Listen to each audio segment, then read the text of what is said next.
Hello again, this is Dane with Efficient Sales Systems, where we help you sell more by selling better. And I'm here with another tip. And this one is for my sales managers, my sales coaches, and sales directors out there. Anyone in a sales leadership role or aspiring to be in sales leadership. This tip is about utilizing the Socratic method in regards to coaching and developing your salespeople. I'm sure most of you, if not all of you, have heard of Socrates, the great Greek philosopher. Now, I'm not going to go into a biography of Socrates or anything, but I do want to make a few points.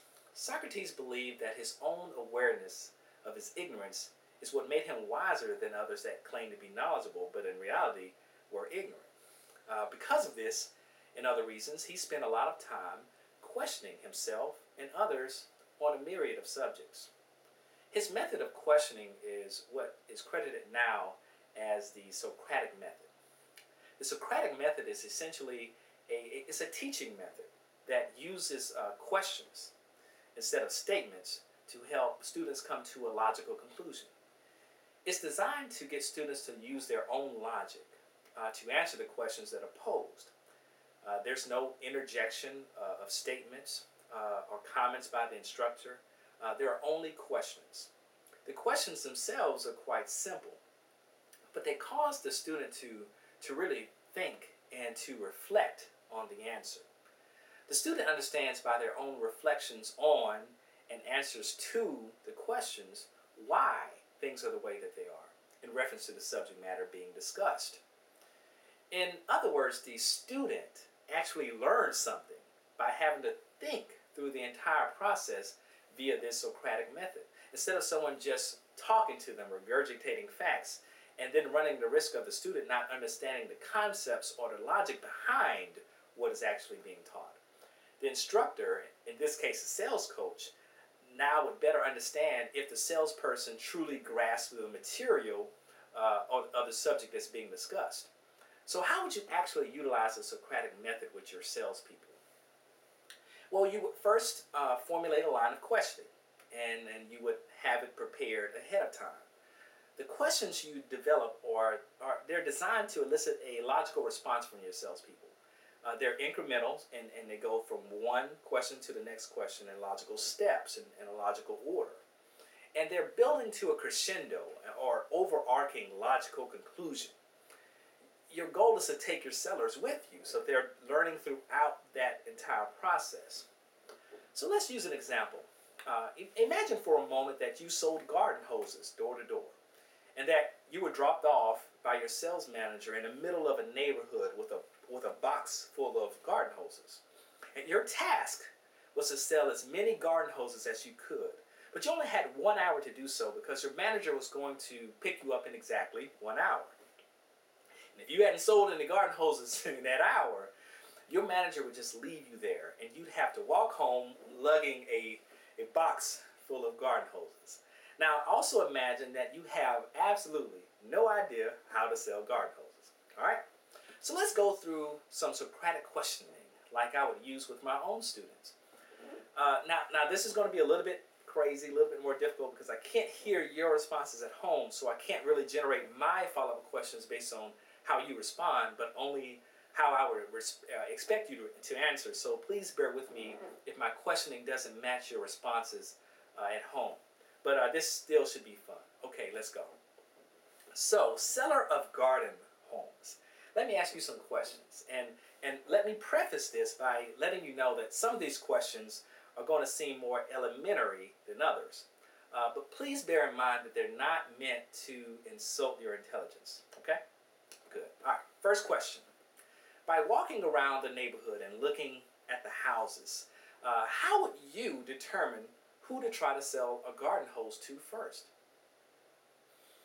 Good. So the ones who didn't already have a garden hose on the side of their house that you could see. Okay? Next question. So why is it better to sell a garden hose to homes that don't already have one? Good answer. Because I have a better chance of selling a garden hose to someone who doesn't already have one than someone who does currently have one. So why do people use garden hoses? And why is watering a lawn important? Okay, so the nicer your property is kept, the more value it will hold. That's obviously a very important issue to homeowners, at least it should be. So how would you make the connection between property value and garden holes to the homeowner? Okay, so time out. See how you're allowing your sellers to come to their own conclusions based on the logical steps in the line of questioning? I answered some of the questions myself, and I did that just as an illustration. I wouldn't actually do that in an actual coaching situation. But again, it's very important if you're in sales leadership that you're making sure your sales reps are truly understanding the concepts behind what their product or service does for their customers, so that they'll be able to explain those benefits to their prospects themselves. See, in far too many scenarios, sales managers will assume their sellers thoroughly understand the basic concepts of the product or service, when in reality, the sellers aren't exactly sure. And the sales manager doesn't tend to find out this critical fact until after the seller's performance is at a somewhat of a low level.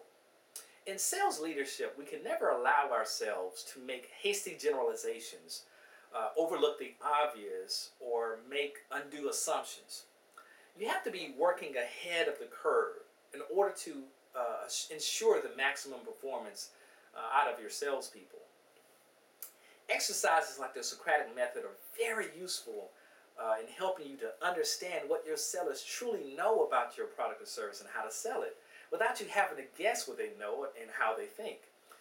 This type of exercise also helps your salespeople to learn more effectively because they're taking an active role in the process. It's also critical, I make this point, that when utilizing the Socratic method in your sales meetings or your coaching and training sessions, that you make sure you use logically leading questions and not psychologically leading questions. So what do I mean by those terms? For the Socratic method to truly work as a teaching and coaching tool, and not just as a method to get your sellers to tell you what you already want to hear, and they don't even understand why they're telling you that, it's critical that your line of questioning doesn't have an overly predictable pattern. Notice that my third question did not follow the pattern of the first two when I asked, why do people use garden hoses? My first two questions dealt with how to sell garden hoses, with the context of being in a neighborhood with a box of garden hoses. I purposely switched my cadence on the third question because I ran the risk of developing a pattern of questioning that the seller could pick up on, and I didn't want to do that.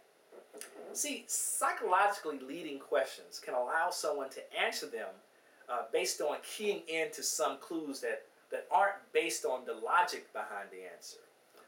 Things like my body language, what words I put stress on within the line of questioning, are some examples of clues that a seller could pick up on to answer the question.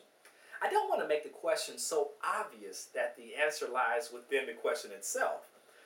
For example, I wouldn't want to ask, would you determine how to sell a garden hose to which home that didn't already have one because it was easier to sell, or something like that. That question gives too many assumptions that haven't been established in fact. And if I ask the question in that manner, the salesperson doesn't have time, a chance to think about the answer.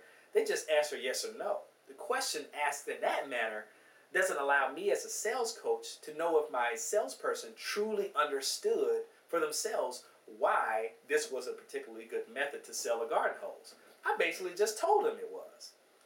Psychologically leading questions, they don't do a lot to help us while we're coaching our salespeople because they don't allow the sales coach to fully understand the depth of the salesperson's knowledge of the subject matter.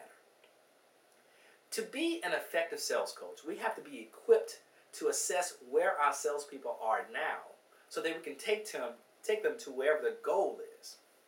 So let's recap. The Socratic method is an excellent way to educate, train, and coach your sellers. And it allows you to know how your sellers think to solve problems, which helps you to become a better coach and them better salespeople. Well-trained and well-coached sellers are more confident and assertive. More confident and assertive sellers will perform better. All of these mean more money for you and your company.